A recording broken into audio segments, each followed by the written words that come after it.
Halo, selamat malam. Biarlah kita kembali pada firman Tuhan.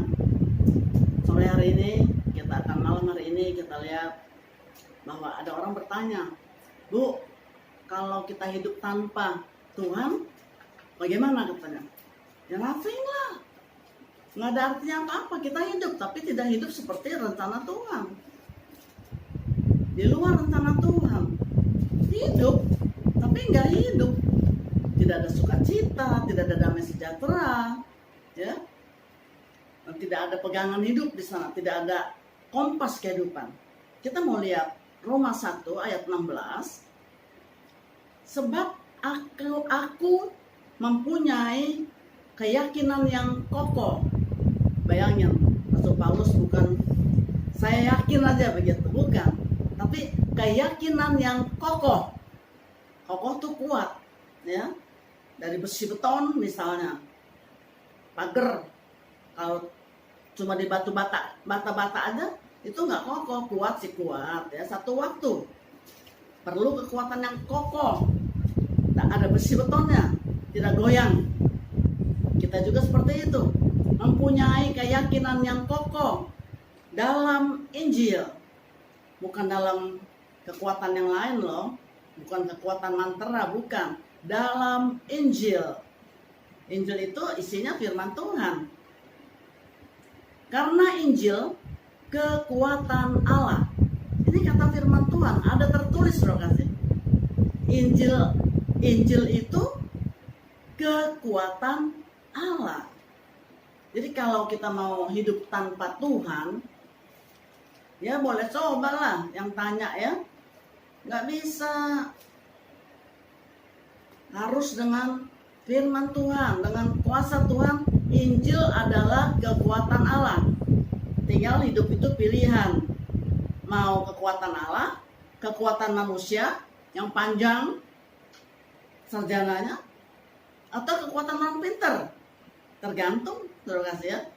Ya, dalam sini yang menyelamatkan. Injil itu kekuatan Allah untuk apa? Untuk yang menyelamatkan setiap orang yang percaya.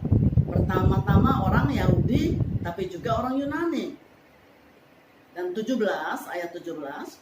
Sebab di dalam Injil, nyata kebenaran Allah.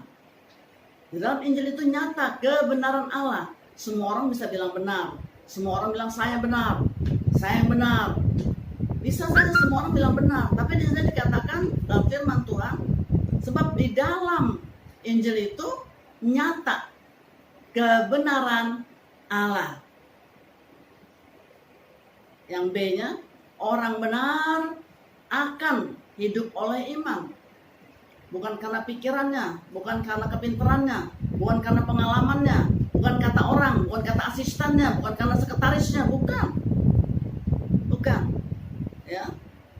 Orang benar akan hidup oleh iman. Akan hidup oleh iman. Apalagi kalau kita hamba Tuhan, anak-anak Tuhan, ya, yang melayani, waduh itu luar biasa sekali, ya. Jadi kalau kita melayani itu latihan kita hidup beriman tiap hari. Jangan lagi ada masalah ribut, ya. Tiap hari kita latih iman kita itu. Kalau dalam pelayanan, kalau kita tidak hidup dalam iman, itu repot suruh kasih. Dengan pikiran tidak bisa, harus dengan iman. Orang benar akan hidup oleh iman. Contoh, waktu tahun 89 mungkin ya, 88 juga. Di sana ada datang orang dari Solo, datang ke kantor kami. Konsultasi, ternyata putranya umur 17 masuk 18, 3 bulan itu sudah sakit, panas, bengkak, sampai tidak dipakai baju, cuma selimut saja. Dan dokternya, profesornya itu keluarga mereka, keluarga yang sakit ini. Jadi sudah turun tangan semuanya, dokter, profesornya sudah turun katanya. Tapi tidak bisa buat apa-apa, tidak ketemu sakitnya. Kami diminta datang, tim kami ke Solo. Saya bilang nggak usah lah Pak, di sini aja. Sama kita doakan. Enggak, saya minta ibu datang ke sana. Jadi kami terbang dan tiba-tiba terbang ke Solo di sana. Dan kami datang langsung ke rumah sakit, kami kasih firman satu, bisikin di kupingnya, dia keluar air mata. Sudah selesai doa, kami di hotel. Sebentar sore ada persekutuan doa, dan waktu kami bawa firman, ada yang bersaksi di sana. Maminya si putra ini bersaksi, saya waktu hamil yang sakit ini, putranya, kalau dapat putra, saya mau kasih Tuhan supaya jadi hamba Tuhan. Nah, anak ini baru lulus SMA, tidak boleh kemana-mana, mesti ke hamba Tuhan. Orang tuanya pebisnis, punya real estate, jadi maunya bisnis, sekolah yang jangan sekolah hamba Tuhan. Makan apa kamu, katanya begitu. Adalah pertengkaran di antara orang tua, karena anaknya juga diam.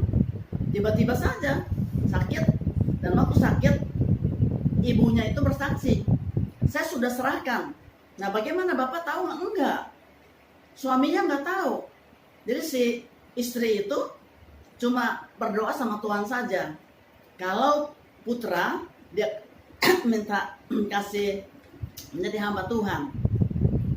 Oh, jadi ada apa sih? Sama Tuhan ada janji begitu.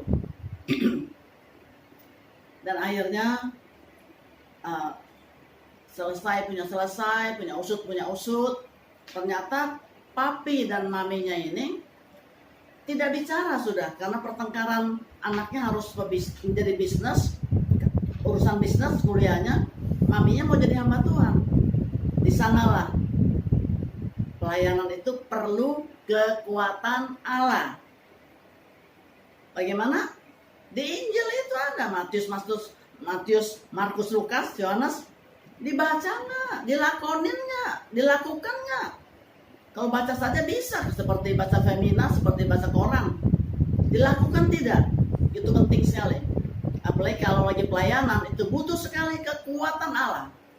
Akhirnya dipertemukanlah salaman orang tuanya, papi maminya, nangis dua-duanya, dan akhirnya oke, rela katanya. Anaknya karena sudah belasan tahun maminya itu berjanji sama Tuhan. Setelah itu kami besok pulang. Kami mampir lagi, dibawa lagi ke rumah sakit. Apa yang terjadi saudara kasih? Putranya itu, anak itu sudah 3 bulan panas. Pakai selimut saja, sudah tidak pakai baju lagi karena mau disiram alkohol lah, mau apalah begitu. Waktu kami datang ke sana, masih ada lah panas-panas begitu, lebih turun sedikit, kami pulang ke Jakarta. 5 hari kemudian, orang tuanya, papanya itu, datang dari Solo ke Jakarta, ke kantor kami lagi. Bu, selesai sudah, tidak panas lagi katanya. Tiba-tiba hilang saja lenyap. Wow, dahsyat. Jadi kalau pelayanan hidup juga, ya, pelayanan di keluarga juga, mengurus rumah tangga pelayanan juga, perlu kekuatan Allah. Tanpa Tuhan, tanpa Allah, kita nothing, tidak ada arti yang apa-apa. Cuma pakai otak, ya. Dan kita lihat di sini bahwa begitu luar biasanya, dari bengkak sampai kami foto, itu kaki sampai bengkak sekali, sampai retak-retak seperti kayak apa ya, seperti ke tengah jalan begitu tuh, retak-retak begitu kami foto di sana.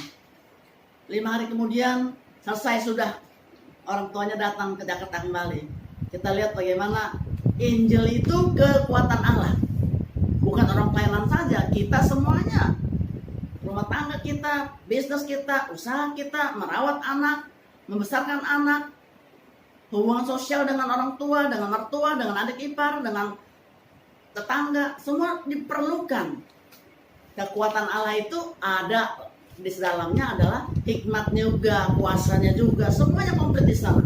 Yang kita butuhkan Tuhan berikan. Biarlah kalau kita kurang melakukan, sudah tahu baca tapi tidak melakukan, ya lakukan firman Tuhan. Injil itu kekuatan Allah. Tanpa kekuatan Allah kita tidak ada artinya apa-apa, nothing. Ya, mari, yuk kita bersama-sama. Mungkin ada masalah yang pelik di sana, apalagi sekarang COVID-19 di tahun 2020 Juni ini, itu dampaknya luar biasa sekali. Kita perlu kekuatan Allah, kesabaran Allah, kekuatan ilahi, perlu sekali, ya. Jadi kita bersama-sama, mari kita katakan, yes Tuhan, Injil itu kekuatan Allah. Orang yang 3 bulan saja sakit, tidak ketemu sakitnya, semuanya dokter-dokternya itu keluarganya punya, dokter, profesor katanya, sudah semuanya, tidak ada sakit apa-apa. Tuhan mau anak itu sudah dipersembahkan kepada Tuhan dan kembali. Kita juga siapa tahu Tuhan juga mau kita dipakai, ya. Biarlah kita bersama-sama katakan, yes Tuhan. Kalau dipanggil Tuhan, katakan yes, terbaik. Dalam nama Tuhan Yesus Kristus. Haleluya. Puji Tuhan. Amin.